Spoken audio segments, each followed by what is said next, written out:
This is the 17th year for the Art Harvest Studio Tour of Yamhill County.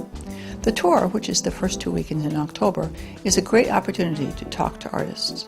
Visiting an artist's studio can be a fascinating experience. In McMinnville, we spoke with Phyllis Bradner. She's a printmaker and a silk painter. A visit to her studio is not complete without a demonstration of printmaking.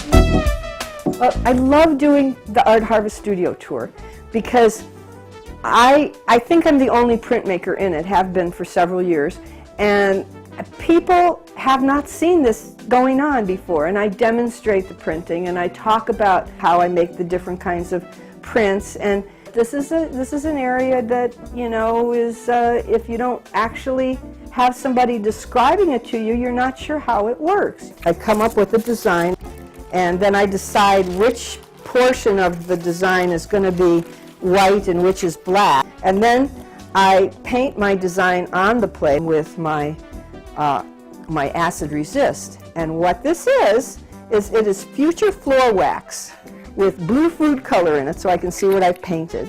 You see that I also have a little graininess on this plate, and that comes after I'm done painting the design with my Future Floor Wax. Then I take a spray bottle of spray paint and I just do one swipe from a distance so that I can get these little dots all over it, because if my black area doesn't have little holes to hold the ink, it will just wipe clean when I put the ink on it. So I have to have something that'll hold the ink. This is ferric chloride. It's not toxic. This is a photographic tray. Okay, this is a little piece of masking tape, and I'm just putting it on the back of my plate so that when I want to pull it out of the acid, I've got something to pull it out with, so I don't have to grope around in the dish for it. Now I'm going to put it in there, and it's going to take about 10 minutes. I don't really time it, I watch it, because it'll start bubbling, and then I'll take it out and I'll test and see if I've got it deep enough. And okay, so I'm going to take this out of the acid now. I'm going to dry it off.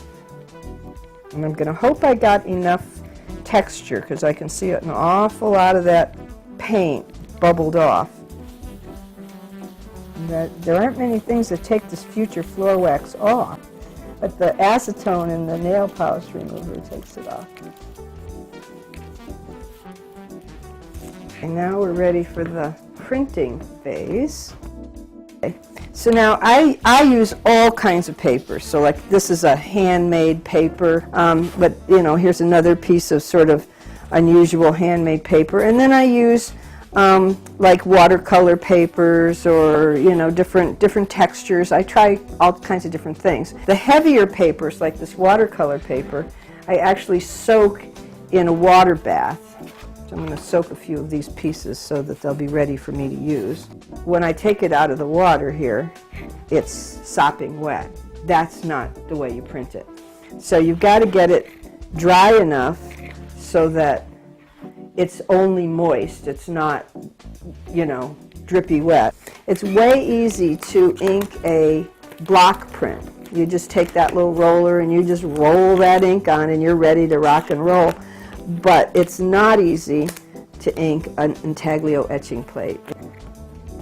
I cover the whole plate with the ink. I have a little purple here, so I'm going to put the purple in the face of the kite. Now this will all kind of blend together when I start to wipe it off, but generally it'll stay in, you know, the similar places where I put it. And each print, each handmade print has to be individually inked like this. So you can't get more than one print off of one inking. We're going to start to remove the ink from the places where we don't want it. This is all toward the process of getting ink off of the parts that I don't want it to be on. And then I start to rub it. Like I say, that's a fairly time-consuming task to get the plate all ready to go. And so I'm trying to make sure that the areas that are supposed to be shiny actually aren't grabbing ink. Okay, so now got the ink on the plate. I'm going to take one of my pieces of paper that I've got waiting here in the blotter, and I'm going to position it.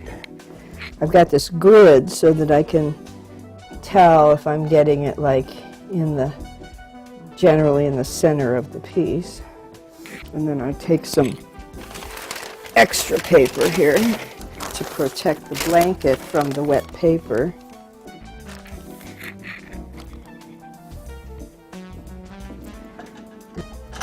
But we'll see what we get.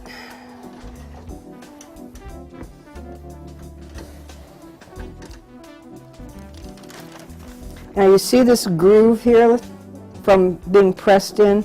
If you buy an art print that doesn't have the evidence of having gone through the press, it's probably just a print of a print.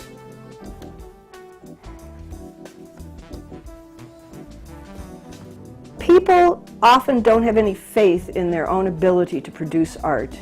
I get people who tell me, oh, I can't draw a straight line. And I say, you know what? Art isn't about straight lines. Art is about the lines that aren't straight. And you probably have some artistic ability in you that you don't even know about. And the chances are pretty good that when you tell me you have no talent or you have no skill, somebody in your childhood told you that your tree didn't look like a tree. And you've carried that with you. Now you're 50 years old, and you've carried that with you your whole life, that I can't draw anything. My trees don't look like trees. And I'll tell you what, Picasso's people don't look like people. And Gauguin's people don't look like people. And Cézanne's work is all out of perspective.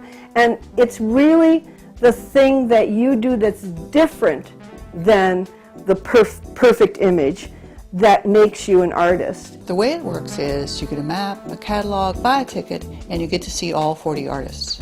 All you need to know is on the website.